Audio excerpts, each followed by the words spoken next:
You brought up Kevin Samuels, okay? That's right. So, Thank you. which makes me think of, you know, the manosphere, the red pill community.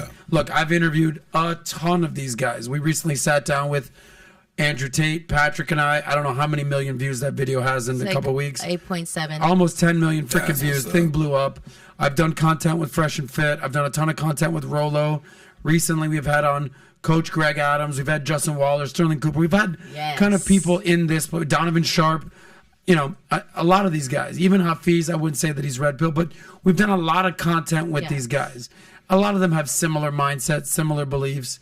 But you and Abba definitely seem to lock horns with a lot of these guys, right? So, in your opinion, why are you locking horns with these types of people?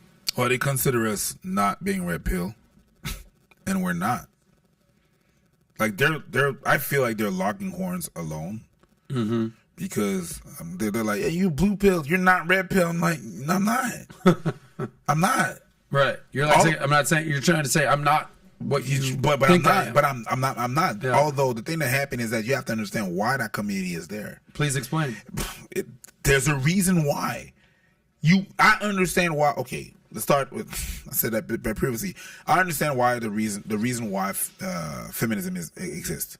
Yeah, there was a point where women need to have security, and they need to, they have some things that they need to assess. That's fine. Do you? And it became to a point. They became to a point where a lot of men got forgotten. And every time that you hear about feminism, they always talk about, I said that earlier, right? Every time they talk about feminism, they always talk about, all the CEOs of the companies are men and this and that. That's cute. That's mad cute. That's just a little small percentage of all the men.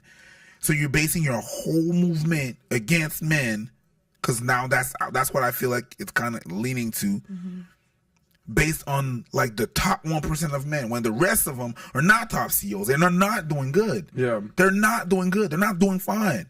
So you did your thing, and you're pro women and you help your case, but pro women doesn't mean that you're gonna help men in the way, right?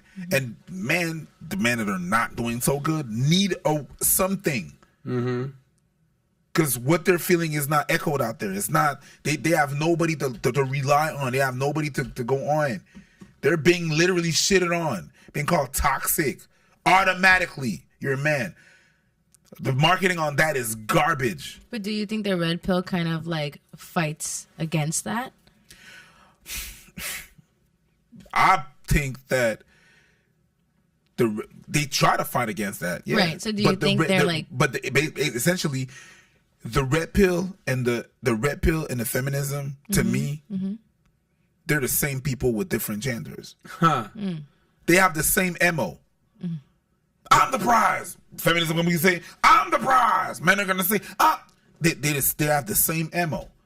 If we could find a common ground that just shut the fuck up, sit down, calm down, and talk to each other, I think we could achieve something better. But I totally 100% understand why they're there. There's absolutely a reason why they're there. Like people like they cancel Andrew Tate. Instead of saying he's problematic, ask yourself why he's there. And we've said that on I've Been Preach. Ask yourself why he's so appealing to a lot of people. Why is he appealing to so many people? Then, of course, like any other movement, there's some problematic. And there's some things that goes way out of hand. Where that's where I think Andrew Tate fucked up. He says it himself. Where he should have said something and packaged something differently. Right? And that's where we clash, and that's where we don't agree. Where the way you package it, or you take everything as either black or white, and that's not really the case. Right? There's absolutely some truth in what they say. But well, I think essentially what you're saying is, there's corrections and then there's overcorrections, meaning you talked about feminism, and a lot of the initial feminism, first wave feminism, second wave feminism was needed. Reading, let's give women the right to vote. All right, cool. Let's fucking do that. Women want to work. Women want equal pay. All right, cool. Now this third wave feminism or fourth wave feminism is almost like a form of misandry, which is basically like men ain't shit, they're the worst, toxic men. It's like, hold on. I'm like, the reason why you're there is because of those men that ain't shit. Do you realize that? Right. Not everything has negativity, not everything has positivity. Exactly. Men built the buildings, the roads, the systems that we have in place. So it's like just the way that they package it. It's just weird. But you're saying, since there's overcorrections and corrections, because of this third wave, fourth wave feminism, all right, pro women, we're the boss, we're the prize. Yeah. Red pill community popped up. They're like, hold on, we got a voice too. We're the man, we're the prize. Don't forget about us. And there's that sort of duopoly right now of like, who is it? What's the deal? Where you're more of the mindset of, it's like, listen, shut the fuck up. Let's sit in the middle and communicate. Absolutely. Okay.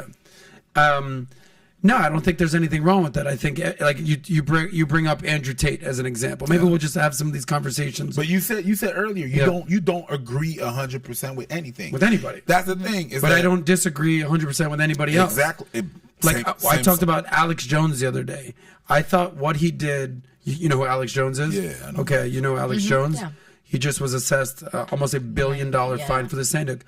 I think that what he did with Sandy Hook was one of the most disgusting, libel, slanderous, made up, horrible things you could do. You're talking about kids that were massacred and died, and grieving families, and you're going to propagate some bullshit ass made up story lie to benefit yourself and basically whatever narrative you're putting out there, and now you're paying the price.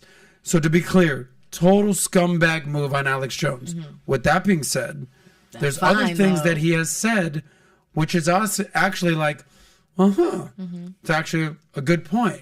So meaning, life is nuanced. Life isn't binary. It's not black and white. You're good or you're bad. You're evil. You're this. You're that. Right. Alex Jones did a fucking shitty thing. Horrible thing. I will never stand for that bullshit. Yeah. Horrible. One of the saddest things I remember during the Obama administration, what happened in Sandy Hook. I'll never forget that. With that being said, you can't discredit everything he says. So if you like that clip, click right here to watch another. Or if you want to watch the entire Soscast, click right here.